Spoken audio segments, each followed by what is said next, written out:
Français parlent aux Français. 9h08 RMC, Jean-Jacques Bourdin. Nous allons parler carburant, évidemment. Avec ce chiffre que je vous donnais, l'État encaisse à peu près entre 2 et 3 millions d'euros par jour de TVA sur les carburants. La hausse des prix, évidemment, n'est pas perdue pour tout le monde. Plus les prix des carburants progressent, montent, plus l'État encaisse. RMC, Bourdin & Co. Pour intervenir en direct, 32-16, touche Bon, 1. on va parler un peu, pour changer un peu, on va parler d'essence. Tiens, Jean-Marc est à Paris. Bonjour Jean-Marc. Bonjour. Vous étiez ingénieur dans le pétrole, Jean-Marc? Oui, je faisais de la recherche dans le pétrole. Oui, j'ai été 28 ans dans la recherche pétrolière. Donc vous connaissez bien la question. Je connais la question en tout cas. Vous dites le pétrole en station, service aujourd'hui, a été épuisé il y a 3 mois. Ben évidemment, c'est du pétrole raffiné qui est sur le marché international. Alors, que font les sociétés pétrolières?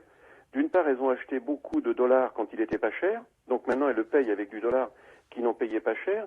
Et d'autre part, il ne manque pas une goutte de pétrole, même en Libye, puisque que les gens qui font l'information aillent voir combien de pipelines seraient-ils fermés. Il n'y en a aucun. Et donc, ce qu'on peut voir, le prix à la pompe, c'est de la spéculation. Et le pétrole qu'on consomme aujourd'hui a été raffiné il y a 3 mois. Et comme ils ont entre 6 et 8 mois de stock, vous voyez qu'on pourrait payer le litre d'essence 1 euro. Et bien évidemment, les politiques actuelles, on sait très bien pour qui ils roulent, c'est-à-dire pour les riches, pour les compagnies pétrolières, ils n'ont qu'à privatiser les sociétés pétrolières françaises. Comme ça, on n'aura pas à donner d'argent public, on vivra simplement au prix du pétrole en fonction des bénéfices qu'on accepterait. Et puis ça permettrait parce que vous comprenez, la voiture, c'est une liberté. Dans les campagnes, par exemple, moi j'ai rigolé, hier j'ai vu Madame Kosciusko-Morizet, qui tient le même discours qu'il y a 40 ans. Il faut cloisonner ses maisons. Renault disait vroom vroom, pas glou glou. Mais en fin de compte, elle ne règle aucun problème. Ils ont fermé 400 lignes de SNCF. Donc il y a des endroits où on peut même plus y accéder. Donc il y a des autocars. Le ferroutage n'existe pas en France. Donc ce serait environ 10% du pétrole brut et raffiné qui diminuerait si on mettait du ferroutage demain matin, si on ouvrait des lignes de transport. Et quant aux produits qui sont des produits thermoformés dans le plastique, les bouteilles de lait, les bouteilles d'eau, bien évidemment, si on remettait tout ça en cause, on ferait des économies extraordinaires. Donc là, qu'est-ce qu'on veut? On veut encore que les petits, ceux qui ont besoin de leur voiture, payent le litre d'essence cher, alors que normalement, on n'est même pas encore sur les réserves des compagnies pétrolières.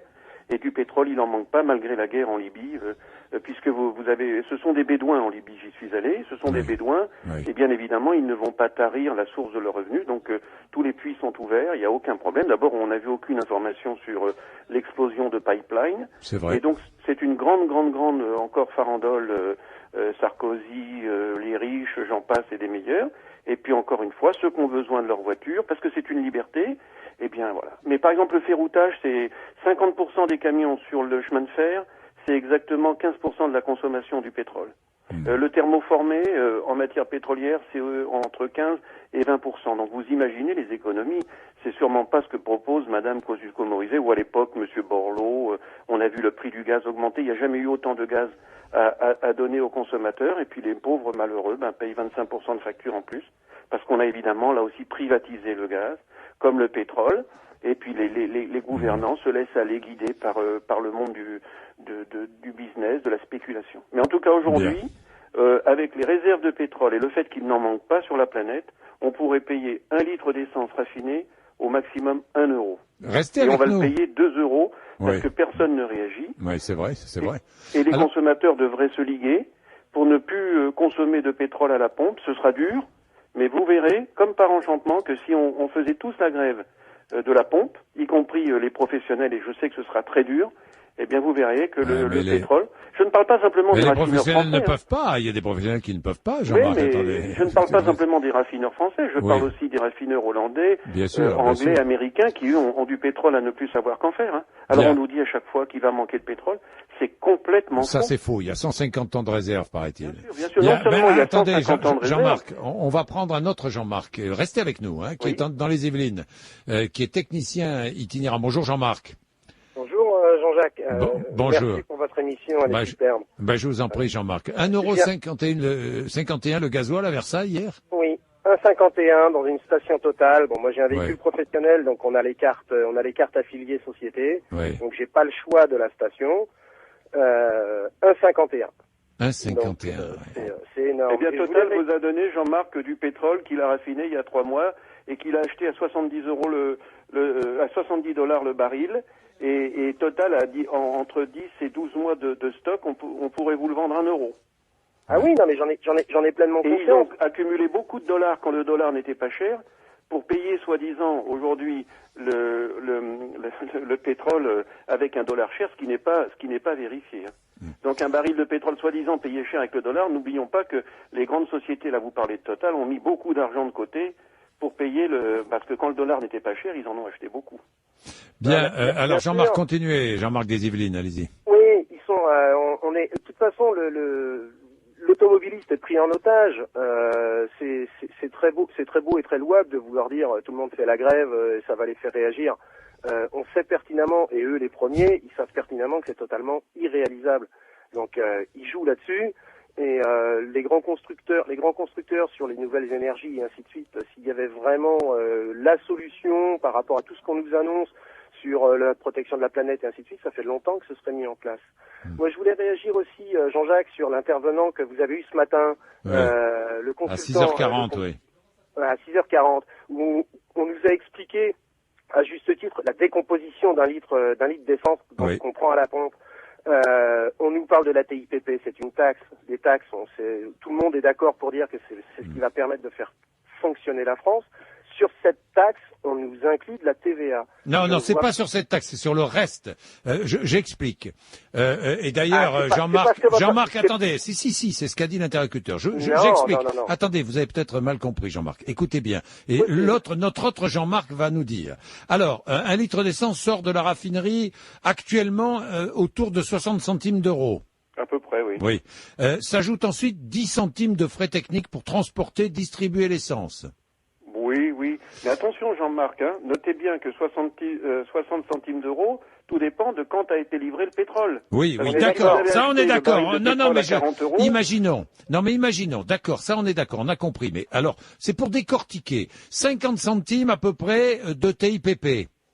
Ce qui donne un total d'1,20 € le litre. Et ensuite, il y a de la TVA. Oui. 19,6. Oui. D'ailleurs, pourquoi ne baisse-t-on pas cette TVA? Bien sûr.